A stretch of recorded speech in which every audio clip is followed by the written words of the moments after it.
Good afternoon, everybody. Welcome to the Bermuda Economic Development Corporation webinar on cybersecurity and critical national infrastructure.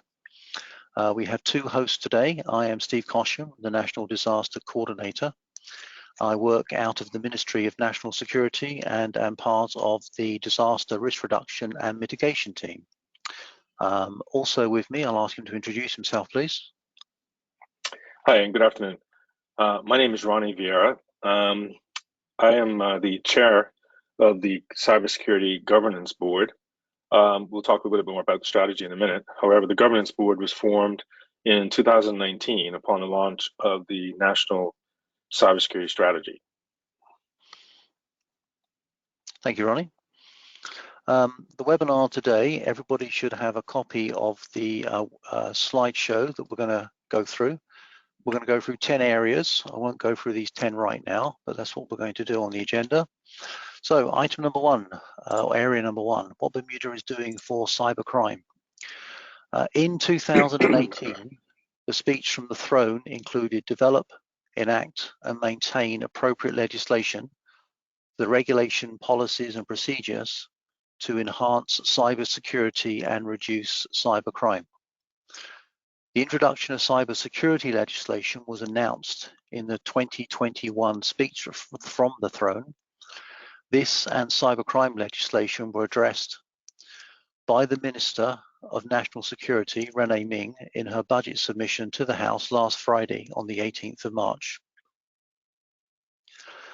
This will update Bermuda's criminal laws as they relate to cybercrime, so they are in step with what is happening in cyberspace.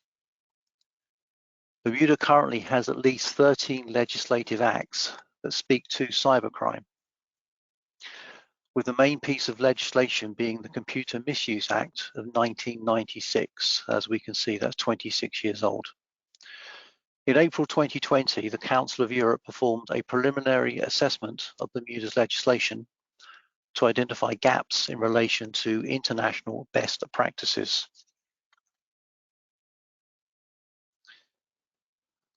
Which is updating Bermuda's cybercrime legislation, which will strengthen the capacity of the Bermuda Police Service to investigate cybercrime and engage in effective cooperation with other jurisdictions. The updated legislation will establish up-to-date cybercrimes that are in stride with the fast pace of computer advancements and international best practice. Why we're doing this is as Bermuda is increasing its popularity as a cyber business destination.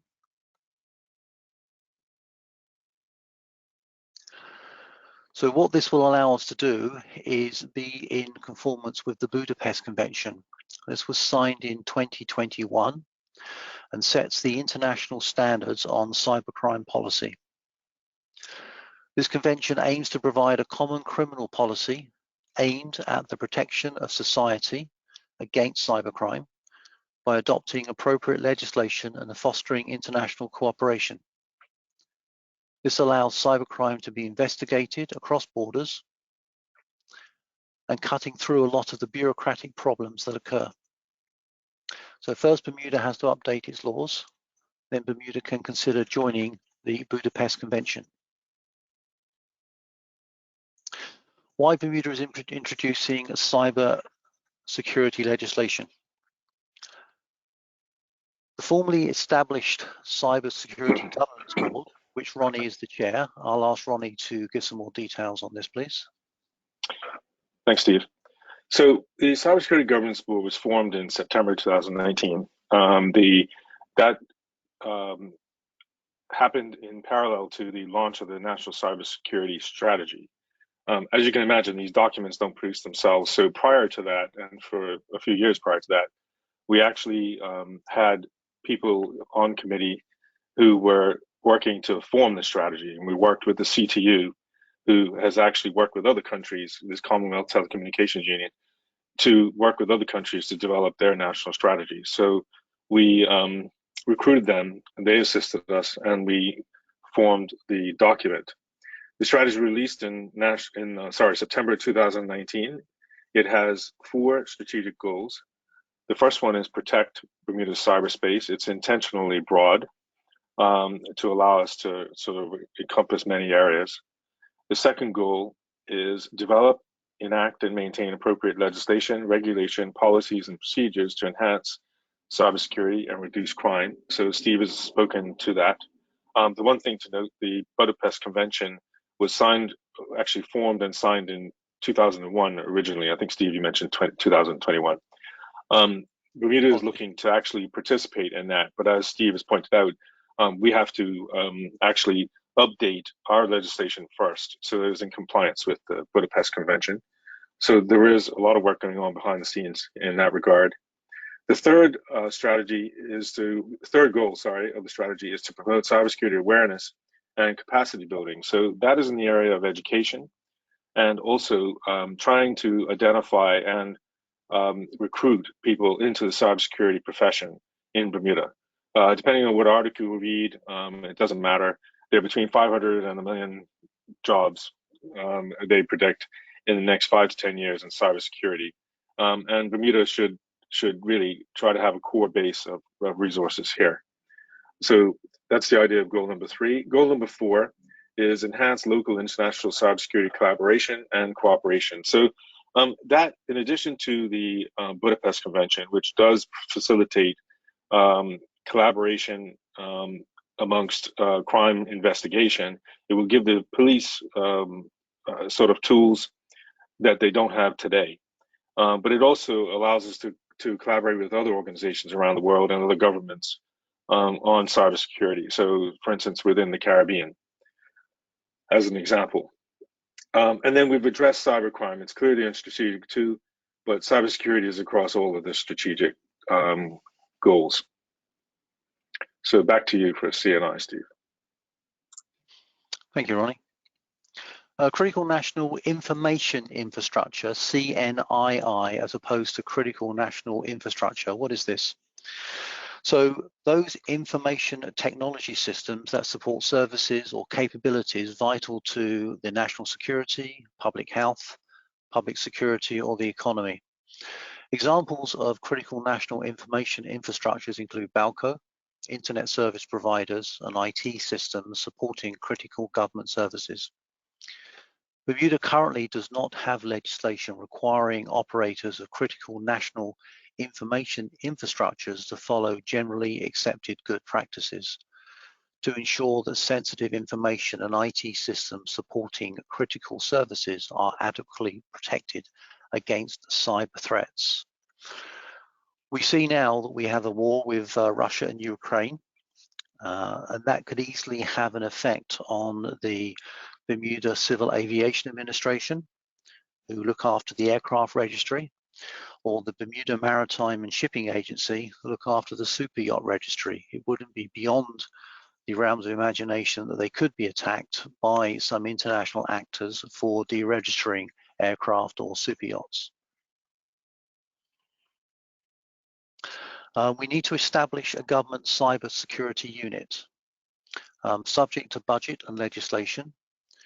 We have to operate and maintain a cybersecurity operations center, provide specialist services and expertise to ensure government and other critical national infrastructure entities can adequately identify, protect, detect, and respond to and recover from cyber threats.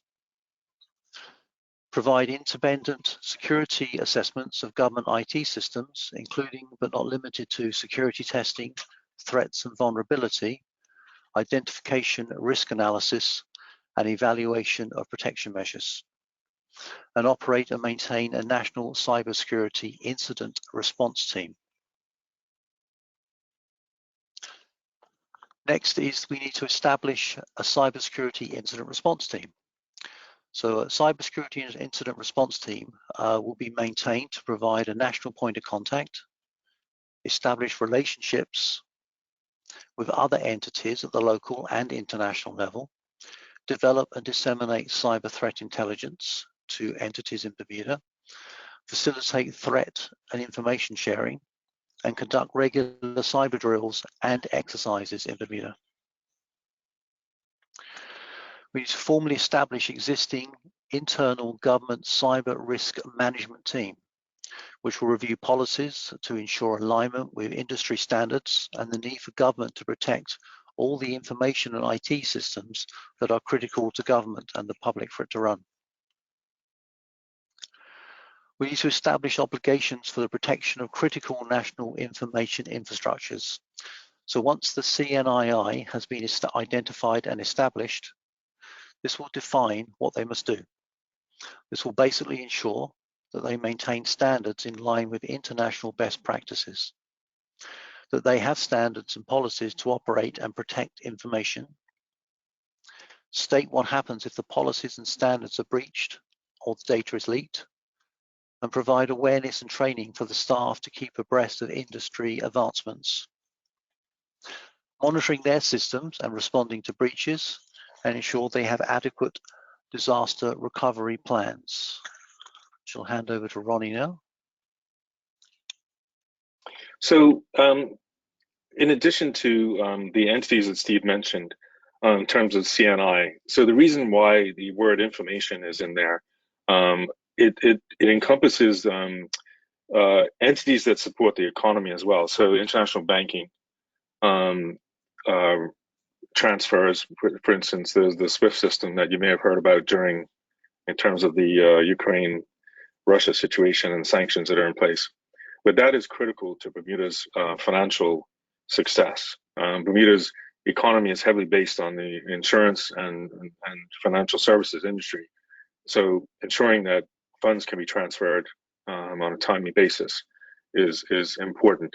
And then the other entity that is important as well is the BMA itself and the amount of information it contains on companies. And you may recall several years ago now, the incident where a local law firm had some sort of data breach that resulted in emails being released to the public. That had the potential in the long term for damaging Bermuda's reputation as a financial jurisdiction. Fortunately, it was one of those things. It was a flash in the pan. There was sort of a lot of publicity around it, negative publicity, but then we were fortunate that it sort of died, and perhaps something else came up in the media to take over. But those are the types of things that we plan to address to ensure that certain entities have the minimum controls in place. Sorry, I just wanted to interject that just to supplement the things that Steve talked about. Now, when it comes to entrepreneurs, we recognize that there's probably little that an entrepreneur can do to control what these CNIs do around cybersecurity and the controls they implement. However, it's unlikely also, I should say, that an entrepreneur would actually run a CNI. However, there are things that you can do as an entrepreneur to make sure that your business is as protected as best you can. And that is, obviously, as an entrepreneur, your business will be reliant on one or more of these CNIs for your success. So having some plans in place to address any loss of service or availability of one of these CNIs is important and will help put your mind at ease when these things have been implemented. There also, it's fair to say, back to my comment earlier about building capacity around cybersecurity, is there is likely to be significant opportunity for entrepreneurs wishing to get into the cybersecurity space in terms of service. As we become more reliant on IT and cybercrime is clearly not going to disappear anytime soon, there will be an ongoing need for cybersecurity services from suitably qualified individuals. Steve, I'm going to go to the next screen. So the need to take proactive measures is also important in terms of your own business. So, for instance, as Steve mentioned, Belco is an obvious one in terms of critical infrastructure. It's power supply. We all depend on it, and we all know that we've had a few incidences where Belco have had a major outage. The most recent outage, interesting to note, didn't actually occur with the plant. It's with the engines and the sort of power supply itself had to do with, I believe, configuration change or configuration issue within their systems. And that's back to the cybersecurity issue. That is what cybersecurity is all about. It's you know, a cyber actor, criminal actor, is not going to disrupt the actual mechanical um, supply or mechanical operation of the engine. It's going to affect the systems around that, and to sort of disable supply potentially. So that's sort of the risk. So having backup power supply for your servers and your infrastructure, to the extent that you can put it in place, is important. Also, having dual internet connections is important. In case one service goes down, you can switch to the other service or use them both in parallel. Regular patching. This is no longer an option if it ever was an option. Everybody will be familiar, and everybody in IT anyway will be familiar with Patch Tuesday, which is where Microsoft releases all of their patches for all of their software components, and they include other changes, but also many of the patches are for security flaws, vulnerabilities that they have detected in their own software. So it is critical that those patches are applied on a timely basis. And then one other thing that you can't forget as a small business operator is that it's likely that you have, let's say, security cameras in place, and you're using other what's called IoT devices, Internet of Things devices. These are things that are connected to the internet, that rely on services from the internet or send data over the internet, that are often left unpatched, or not, the patches are not kept up to date. It's really critical to keep those things up to date. The things like a light bulb sounds silly. Nobody wants to get into your house or actually turn your light on and off. They use the light, or the connection through the light fixture to get into your network. That's what they're trying to do. They want to get onto your network to find out what data they can get access to. And so those things, you must apply the updates as and when they're available. The other thing is do regular backups of your data and operating systems. And then the other critical part about that is keep your backup media in a different location from your primary data site. Maintaining anti-malware protection, again, no longer an option. If you connect a machine up to the internet, I don't know what the statistic is right now, but it's very quick where it can be affected by some sort of malware. In addition, not opening attachments, or being careful which attachments you do open, to make sure that you're expecting something from this person and that you actually know the person. If you do get something from someone that you don't know, either delete the message or try to contact that person to be sure that they meant to send it to you. And there's also the broader issue of security awareness. There's plenty of training out there on YouTube or whatever around the topic of security awareness that it would be wise for yourself and your employees to take, to teach you how what to be aware of, and what things to look out for in emails, what things to do in terms of protecting the data that you're sending to someone, encrypting it or whatever. The point is, it's worthwhile going through that training. One of the biggest risks in cybersecurity, ironically, is not necessarily the technology; it's the people using the technology. That's where a lot of the breaches have actually. That's where a lot of the breaches have started. It's from an employee clicking on a PDF document that is infected with malware, and then it spreads throughout the network. So one thing to be very aware of and very cautious of. And then the last point on the slide here is to consider hosting your application, your website, your store in a cloud provider or using a cloud service. The benefit of that is that these services are hosted in robust data centers, which have full backup supply, power backup supply, I should say, and then usually full redundancy internet connectivity off the back end. It's something to consider when you're setting up your system, or put something in place, a plan in place to actually migrate to some sort of cloud provider.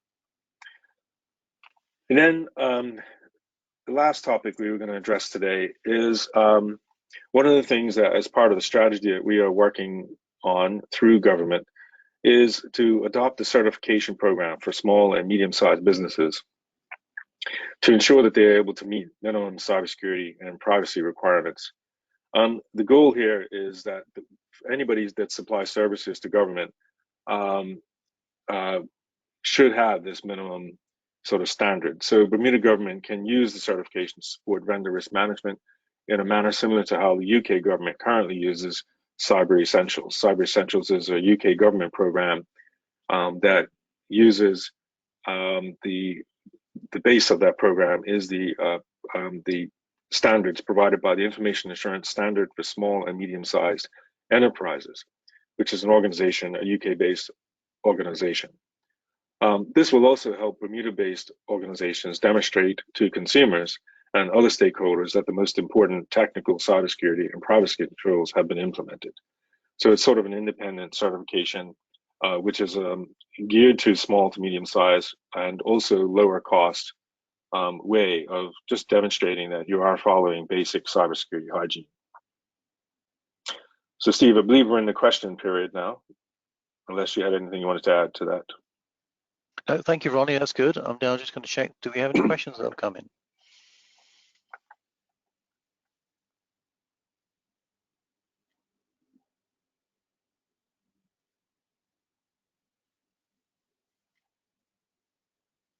Okay, I don't see any. I'll hang on a few minutes in case people are typing. Yep, so Steve, there is one question from Adrian in the questions tab. It says, thanks guys, any idea when certification will be available? So this is item number 10, which is future for the certification here. And now a lot of this all depends on the budget for the Cybersecurity Governance Board developing these programs. So we have an idea where we want to go, and it just means to have the time for the technical staff to develop that and roll it out in Bermuda. So it's really a budgetary question. I would hope that we're going to see that in the first half of this year. Ronnie, anything to add to that? No, I don't think so. Sorry, when I say the first half of this budget year, which we're going to start on April the 1st, I'd hope to see this rolled out. And of course, when it is rolled out, we're going to see some notification to the public that it is coming out.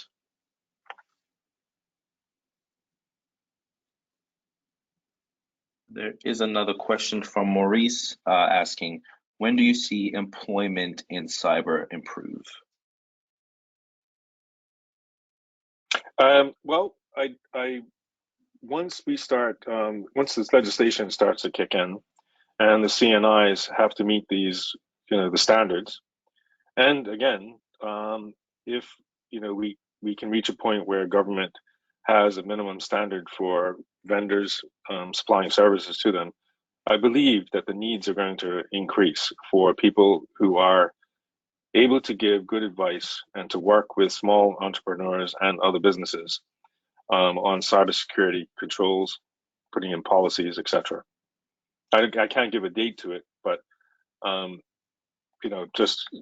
believe it's going to drive the need for more professionals in Bermuda. We have another question from Philippe. How does NIST feature in future plans for businesses and government here? So the NIST standard, the government did run NIST training in conjunction with NIST. I think that would have been 2 or 3 years ago. There is no plan, as far as I'm aware, of making any particular framework as being mandatory. I believe that the approach here is to allow companies to adopt whatever framework works within their organization. However, using NIST, it's a very good standard. It's something that the government is actually using internally. But in terms of other organizations, they have to use the framework that works within their own company. Yeah, and of course, NIST, if you don't know, is the National Institute for Standards and Technology. But there's different versions of what standards that can be followed, and there was a lot of chat about having one standard for Bermuda, but different companies have got different standards, and And really, it's a matter of having something in place that's internationally recognized, and that's what you follow. We have a question from Kyle. Is zero trust on the government's radar?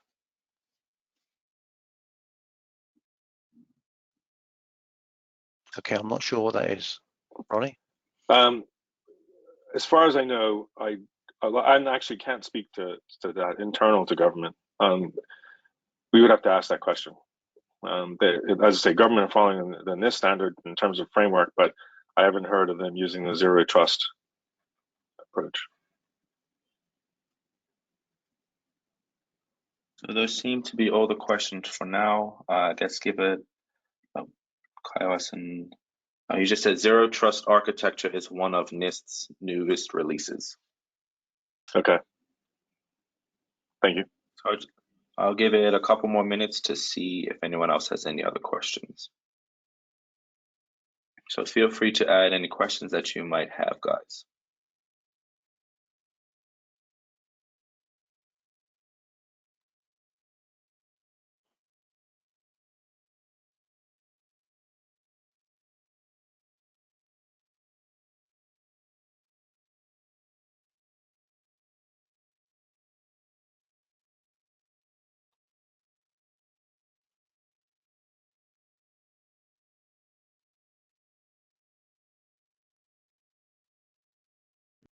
Oh my, that might be it.